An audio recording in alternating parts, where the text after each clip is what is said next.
Hey, hey, welcome or welcome back to Musings of a Middling.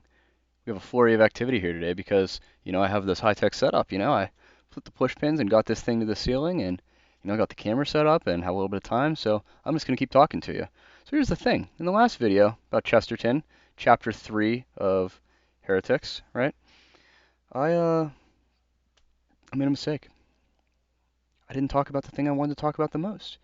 Chesterton said something real nice about the Irish, and then he said something about home, something I've been thinking about recently. And I'm neglected to talk about those in the last one, so we're going to talk about him here. So he says something nice about the Irish. I'm a proud son of the Irish, right? I got 62% Irish DNA. Just took an ancestry test here not too long ago. Um, I like the food, I love good Irish pub food. I like a Guinness. I like a shot of Jameson here and there. Um, and yeah, it's pretty nice to see him say something about the Irish. Proud American first and foremost, but it's my blood. It's good. I'm taking St. Patrick's Day off, so just give you an idea that I actually take this stuff seriously. I had an extra day off of work, and I'm taking it off. And you're like, oh, you're taking St. Patrick's Day off. You're probably just gonna go and you're gonna party, and you're gonna be like a maniac. It's like, oh no, no, much better. My idea of a good time on St. Patrick's Day. See this beautiful rosary right here? Yeah, nice, heavy, long rosary. Yeah. There's St. Patrick, the man himself, right there on that medal. Got a nice Celtic crucifix here.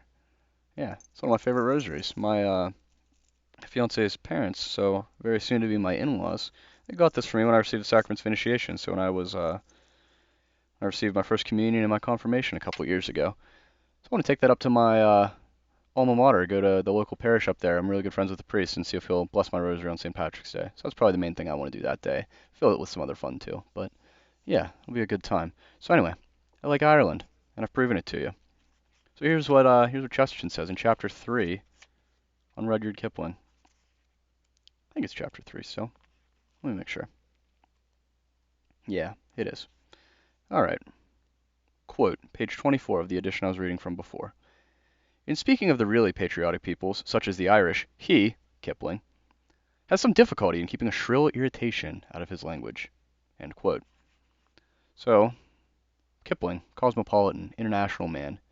Oh, you wouldn't just tie yourself down to one culture. Or, oh, gas, be proud of your culture.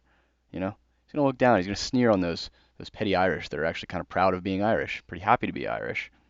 Yeah, Chesterton sees that that's wrong. He's like, no, people should be proud of where they're from. It's home sweet home. You actually know the place. He goes on the next page. He, Kipling, quote, knows England as an intelligent Englishman, knows Venice. He has been to England a great many times. He has stopped there for long visits. But he does not belong to it or to any place, and the proof of it is this, that he thinks of England as a place. The moment we are rooted in a place, the place vanishes. We live like a tree with the whole strength of the universe. The globe-trotter lives in a smaller world than the peasant. He is breathing an air of locality. End quote. He's talking about home, you know? You're going around and you're an observer. You can study a thing, but you don't really know it. You don't feel it in your bones, right? I was driving around home, my small town, about a week ago. I got really emotional because I'm gonna be moving out of my small town, right? So I lived here, I grew up here, went to school somewhere else, lived on my own, came back for a year before I'm getting married, and now I'm getting married in May. We signed a lease in another town about 40 minutes away, and I'll be back, but it'll never really be home again. Like my home won't be the place. And I was thinking about it. It's rough. You know, my town. I know where people congregate. I know people. I know where people live. I know the roads. I know the local supermarket. It's a shop and save. I don't know if they're regional. It's probably just my part of the country, but it's a shop and save. No one calls it shop and save. You call it Tom's, right? Because that's the guy who used to own it. Same thing. There's this little shop on the corner. I don't even think anyone's there anymore, but it's a landmark. Everyone knows it's Deneff's because Mr. Deneff used to own the place. Mr. Denneff's been dead for a long time, and the place has changed hands since then. But you know the history of the place. You know what things are called. You have this common frame of reference with these other people in your town. You don't have that if you're just a visitor. You're just reading on paper. And to sneer at that, it's a really beautiful thing, home. So, something to be proud of. All right. And then on the page after that, page 26, he goes on. Quote, it is inspiring, without a doubt, to whiz in a motor car round the earth, to feel Arabia as a world of sand, or China as a flash of rice fields. But Arabia is not a whirl of sand, and China is not a flash of rice fields. They are ancient civilizations with strange virtues buried like treasures. If we wish to understand them, it must not be as tourists or inquirers. It must be with the loyalty of children and the great patience of poets. End quote. So yeah, home. Places that have more than meets the eye, you know. Can't just get it from just showing up and walking around a little bit, especially if it is your own home. Like England was Rudyard Kipling's home. Really dig in deep, you know. Be proud of your roots. It's okay, right? Be international, go and travel. But I was thinking too of like, you know, in Lord of the Rings or The Hobbit.